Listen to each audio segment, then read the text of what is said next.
Hello, Jacob here, and welcome back to my channel. Today I'm going to be talking about Richard Laymon's Resurrection Dreams. As part of my Richard Laymon read-a-thon that I'm doing this year, this is the, I want to say, third book that I've read of Richard Laymon's so far this year. These videos are going to be all out of order, at least compared to my reading order. This, so far, I've read, I want to say 5 or 6 Richard Laymon books so far this year. This, so far, is my favorite that I've read. I like the way it takes on both zombies and at least what I think is more or less the traditional Frankenstein myths. But I've seen a lot of comments where people just talk about this like it's just a straight up zombie book, and that's really not what it is. Here, I'll read the back and I'll kind of give you a better understanding of what's going on here. Back in Ellsworth High, there was definitely no one weirder than Melvin. All the kids made fun of the way he dressed and the way he acted. Everything about him.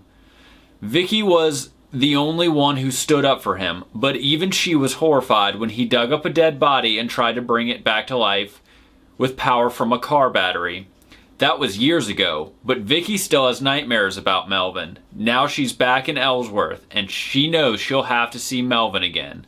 He's just been released from the institution, and he's acting even weirder than ever. His experiments with the dead have progressed, and as soon as he can get Vicky where he wants her, he can make his most twisted dream a reality. So, this really, almost to me, is kind of a retelling of Reanimator. I'm not sure publishing-wise which came first, but this is really fun retelling, if you want to take it like that, of Reanimator. It does follow kind of like the local weirdo Melvin, who is obsessed with the idea of bringing the dead back to life so he can have sex with them. Because once again, this is still a Richard Laymon book, and sex is definitely going to be heavily involved in the plot, and what is definitely going to be a non-romantic way. And of course, he's obsessed with Vicky, who has come back to town to take over for the local doctor. And Melvin sees this as a chance to get her, be it dead or alive, but first he has to perfect his experiments, and luckily for him, while he was institutionalized, his parents passed away and left him what is apparently quite a fortune, one that he creepily wants to lavishly spend on Vicky, weirding her out on several occasions by buying her very expensive gifts. It is a really fun book. I liked the pacing of it. It wasn't like the other Laymon books, which have been The Beast House, Bite, The Traveling Vampire Show, and Endless Night. Because of course I'm forgetting half the things I actually read, which is a problem that I'm reading faster than I'm making videos and things are being forgotten. So I'm trying to rectify that. But out of all those books, this one felt a lot different. Like I said, it wasn't, while his end goal is to bring the dead back to life and sleep with them, sex wasn't so much on the forefront, which made me really enjoy it a lot more. Whereas if you watch my videos where I talk about Bite or Endless Night, especially Endless Night, and even The Traveling Vampire Show, a lot of the stuff in there is it's very gratuitous, which I don't really enjoy. I like the B-movie fun element of a Richard Laymon book, which this delivered, where there is sex and it's goofy and it's over descriptive, or it's just straight up super dark, and that's fine. I can handle that. I can read that. I like extreme horror, so that doesn't bother me. It reminds me of a good 80s or 90s just B-movie that's going for shock factor, so to speak. And I appreciate that, and I think that's what makes Resurrection Dreams one that I appreciate more, because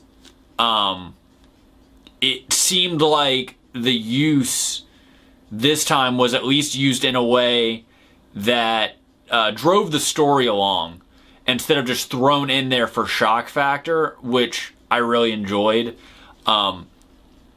I also really liked the twist he did on Frankenstein, or even like Reanimator, because, you know, what would if you could bring people back to life, it's just like robots, right? There's always going to be a Melvin that is going to use it for the grossest thing he can imagine.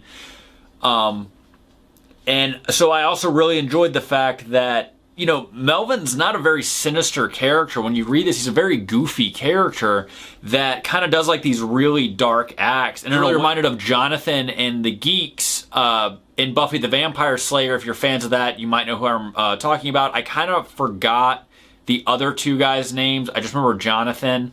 But, you know, they're portrayed as these... You know, they're the geeky guys. They're the guys no one's paying attention to. They're kind of weird, even for a town like Summerdale, but they're very smart, and they piece together that supernatural things are happening, and then they use their brains to use the supernatural to their advantage, which, you know, it starts to really skew on the darker side of things. And that's kind of what I enjoyed about this, because it also showed kind of real character depth for Melvin, because even though he was this total creep that wanted to bring the dead back to life so he could have sex with them, he also just very much wanted to be loved, and kind of found this as the only way that he could be loved. And I thought that was kind of interesting character development, especially coming from, you know, the Richard Laymon books that I've read so far, in which the bad guys never really have a point of view, and if they do, it's just, I'm a super sick person, and this is how I'm super sick, and there's no backstory to why I'm super sick. I just really like it. Especially like in his slashers. But yeah, no, this was, like I said, it was different. I also like the fact that it didn't use a lot of tropes. It does kind of get thrown out as a zombie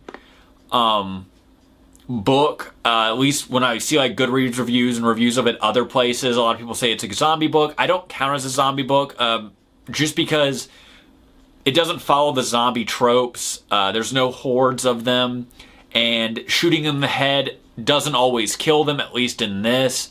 So in that way, to me, it was more like Reanimator, or even Evil Dead in a way, since the dead are brought back to life with some sort of spell that it doesn't go very deep into, which I also thought was fun, because, as you know, it's not really a spoiler, but in the very beginning of the book, Melvin tries to reanimate a woman who dies in a car crash, who was one of the cheerleaders or something at their school. He tries to bring her back at the science fair, very Frankenstein style, by digging up her corpse, reattaching her head, and hooking her up to a car battery. So it was kind of a neat twist that Richard Laymon decided to use magic as what is able to bring back the dead, which I thought was kind of fun, and it was really interesting. It was different. He didn't try to explain it in a scientific term, which I thought, at least to me, is another breach of trope if you're going to call this a zombie book, which is why I'm not going to call it a zombie book. I mean, I just don't feel it. Yes, the dead are coming back to life, but it's very controlled, it's very organized, and the dead themselves can't bring people back to life. Only someone using whatever the magic is can do. Another thing I really liked about this is that it doesn't really fall under the wish fulfillment category either, because when Melvin does bring the dead back to life, he even admits that there are some drawbacks, as in they like to kill people and like to eat flesh, and they bite, and there's, you know, they're not as easy to control as he thought they would be, and on top of everything else, as he finds out, brief spoiler alert, they get jealous. And how that plays out, I'll let you discover if you decide to read it. So yeah, this is definitely a pick for me. If you haven't read Richard Laymon, this is one I would recommend checking out if you're new to Richard Laymon. Once again, it's not as gratuitous as a lot of his other books. I did find the plot really fun and interesting, and while there is, I think, at least one instance of sexual assault, The rest is just zombie stuff. So I guess that makes it slightly better, but it's not as rough in that regard as the other 4 books I've read by him, 4 or 5 books I've read by him so far. So that's definitely a nod in its favor. And like I said, this is also the only book besides really Beast House that wasn't purely anecdotal at times, where a lot of his other books, especially Endless Night and even The Traveling Vampire Show, is just chapters of stuff that happened in the past and aren't even relevant to the story. If you want to see me talk about those books, and I'll even get it out of the way right now, you don't even have to watch the video, spoiler alert, I didn't like them as much as I wanted to. But if you want to check the videos out, I highly recommend it, because I will explain why, and you know, it might save you some time if you're like me and you have an already massive TBR pile and want to whittle it away a bit. But if you are looking to read a Richard Laymon book this year, I do recommend Resurrection Dreams.